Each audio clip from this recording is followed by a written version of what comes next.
26 సంవత్సరాల నమ్మకం, లక్షలాది సంతోషకరమైన వివాహాలు. తెలుగు మ్యాట్రిమోనీని డౌన్లోడ్ చేయండి. బాక్సాఫీస్ దగ్గర మరోసారి బిగ్గెస్ట్ వార్కు రంగం సిద్ధమవుతోంది. ఒకవైపు సూపర్ స్టార్ రజనీకాంత్, మరోవైపు మెగాస్టార్ చిరంజీవి మధ్య నువ్వా నేనా అనే స్థాయిలో బాక్సాఫీస్ వార్కు తెరలేవబోతోంది. 3 ఏళ్ల కింద చిరుపై రజనీకాంత్ పై చేయి సాధించారు. మరి ఆ లెక్క ఇప్పుడు చిరంజీవి సరిచేస్తారా? విశ్వంభరతో వడ్డీతో సహా తిరిగిచ్చేస్తారా? ఈసారి వార్ ఎలా ఉండబోతోంది చూస్తున్నారుగా. అక్టోబర్ 15న జైలర్ 2 వస్తుందని అధికారికంగా ప్రకటించారు మేకర్స్.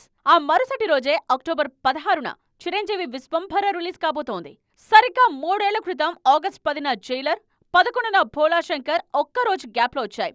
అప్పుడు బాక్సాఫీస్ దగ్గర జైలర్ సినిమాతో రజనీకాంత్ భారీ విజయాన్ని సాధించి ఆధిపత్యం చూపించారు.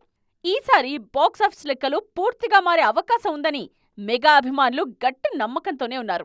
విశ్వంభర సోషల్ ఫ్యాంటసీ కావడం, పైగా దసరా సెలవులు కావడంతో ఏమాత్రం పాజిటివ్ టాక్ వచ్చినా ఫ్యామిలీ ఆడియన్స్ థియేటర్స్ కు క్యూ కడతారు. పైగా మన శంకర వరప్రసాద్ గారితో హిట్ కొట్టి చిరు మంచి ఫామ్ లో ఉన్నారు. ప్రస్తుత ఫామ్ పరంగా చూసుకుంటే రజనీకాంత్ కంటే చిరంజీవి ముందున్నారు. వేట్టయాన్, లాల్ సలాం వంటి ఫ్లాప్లతో రజనీ వరుస ఫ్లాప్లో ఉన్నారు. కూలీ కూడా అంతంత మాత్రంగానే ఆడింది. చిరంజీవి మాత్రం సంక్రాంతి విజయంతో మంచి జోష్లో ఉన్నారు. కానీ జైలర్ 2 లాంటి పవర్ఫుల్ సీక్వెల్ తో వస్తున్న రజనీకాంత్ ను కూడా ఏమాత్రం తక్కువ అంచనా వేయడానికి వీల్లేదు.